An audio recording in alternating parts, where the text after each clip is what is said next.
है ना, धन्यवाद हिमानी जी। हिमानी जी, असल में क्या है ना, ये तमाम विपक्ष, इस विपक्ष के लिए विकसित भारत और विकास की परिभाषा ही एकदम अलग है। और मैं बताती हूं इनके लिए क्या है।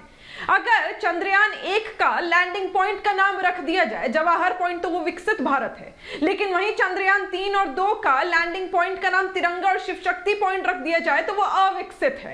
CWG में करोड़ों का घोटाला हो जाता है तो वो विकसित भारत है। लेकिन G20 के बाद तमाम विश्व में जितने भी राष्ट्रीय अध्यक्ष है अलग अलग देशों के, वो भारत को नमन करते हैं तो वो अविकसित है।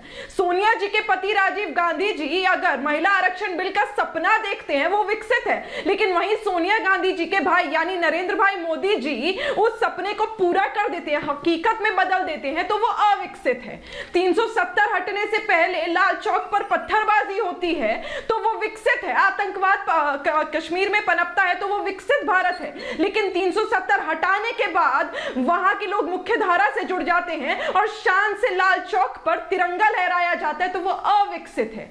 देखिए वहां पर करोड़ों का घोटाला, चाहे गद्दों में काला धन भरा जाता था यूपीए की सरकार में, तो वो विकसित भारत था। लेकिन आज यूपीआई के माध्यम से सारा ट्रैक रिकॉर्ड है तो वो अविकसित है। लगातार ये लोग विकास की परिभाषा को बदलते हैं, राजनीति करते आए हैं। लिंचिंग की जो ये बात कर रहे हैं, लगातार हमने देखा है कि किस प्रकार भड़कालू भाषण देते आए हैं। के घर में गए मोदी जी भारत की परिभाषा। लेकिन निगत अब्बास,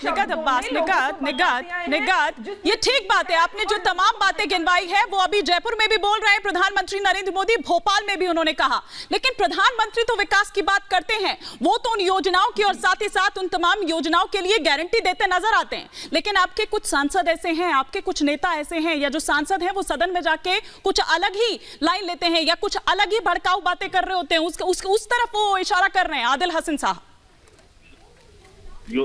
हिमानी जी इनसे पूछिए ना कि उन्हीं से पूछा है सर, उन्हीं से पूछा। जिस बात के बारे में आप चर्चा कर रही हैं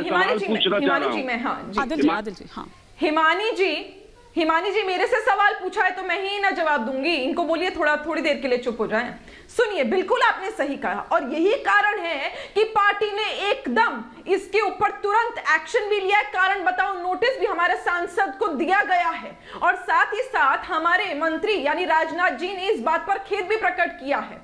स्पंज भी कर दिया गया, स्पीकर साहब ने खुद करा। लेकिन बात यहाँ पर ये है कि ये सिलेक्टिव मुसलमान को गाली देगा नरेंद्र मोदी के सिपाही और मुसलमान गाली सुनने हमारे देश के प्रधान सेवक नरेंद्र भाई मोदी जी को नीच जैसा शब्द का प्रयोग तब इन लोगों के कान बंद रहे, 56 इंच का सीना, तब उनके कानों में जूं तक नहीं रहेंगी। लगातार ये लोग भड़कालू भाषण देते रहे, लोगों को एक दूसरे के खिलाफ भड़काते रहे, महिलाओं को भड़काते रहे। याद है आपको 2020 में जब के खिलाफ ये लोग शाहीन बाग में वो नाटकीय प्रदर्शन कर रहे थे, छोटे छोटे बच्चों को बोला गया कि बोलो नरेंद्र मोदी और अमित शाह हिटलर है, यहाँ आएंगे तो मार डालेंगे, शाहीन बाग में आकर दिखाओ। ठीक है चंद्रमोहन शर्मा कानों में रुई थी, तब इन लोगों के कान में जू तक नहीं रहेंगे। ठीक है, मैं आ रही हूँ निगत, मैं लौटूंगी। एक ओपनिंग कमेंट बाकी गेस्ट से भी मैं यहाँ पर फटाफट से ले लेती हूँ।